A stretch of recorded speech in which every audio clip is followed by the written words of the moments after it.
He thought I had died with his baby in my belly. 4 years later, he was shocked to find out that I was alive, and it was all a part of an evil plan to split us up. Her unborn. You fool! That's exactly what I'll do! As the woman steps into the light, Zoe recognizes her, Zoe's future mother-in-law and future grandmother of her child.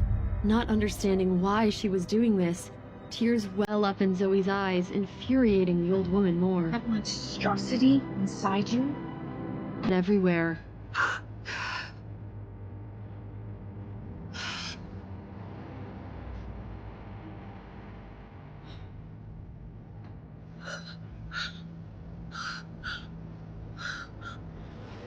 Now you can't blame our family.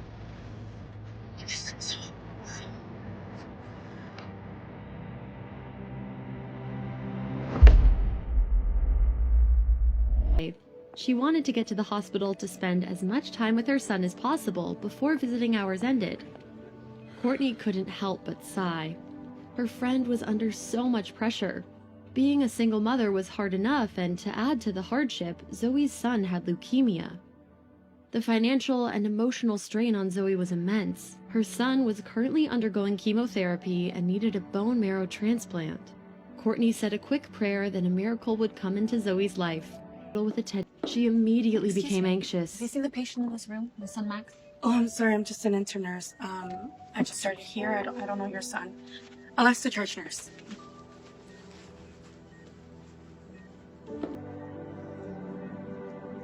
And if I don't have any teeth, I won't have a girlfriend as pretty as you. It's okay. I'll marry you if you don't have a girlfriend when you're my age. Zoe let out a breath she didn't know she'd been holding when she saw a young child wearing the tiniest hospital gown walking back towards her down the hall. Now you want to marry the handsome doctor. No, I only want to marry my favorite patient, Max. Her cold and reminded Zoe of her past. Not being part of the right kind of family is what had almost gotten her and Max killed.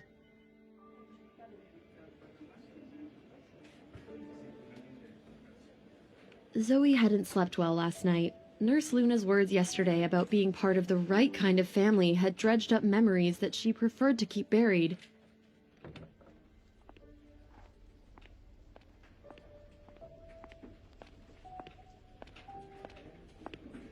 Your phone's rang like 10 times in a row.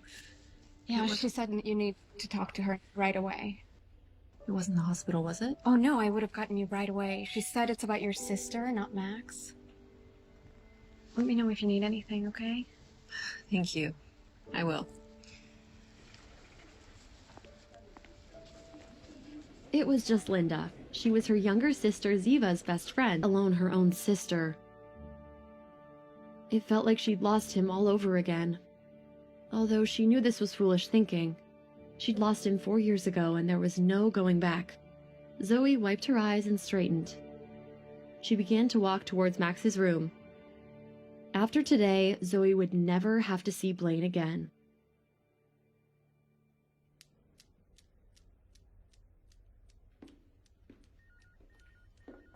You wanted to see me?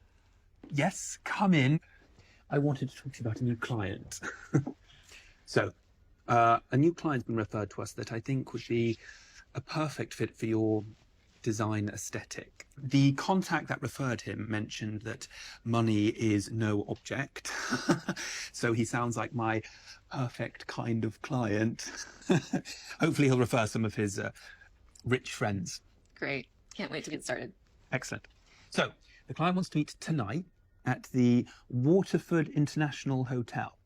I know you like to visit your son after work, so if you want to leave a bit early to go and visit Max, that's fine. Talon was not only the chief designer, but also the owner of Taylor Interiors. He was a good boss with a warm heart.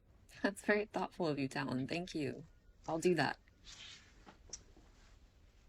Oh, Zoe, one more thing. The contact that referred him mentioned he could be a bit picky, but I know your style and attentiveness. I'm sure it'll be no problem. No worries. Won't let you down. I got this.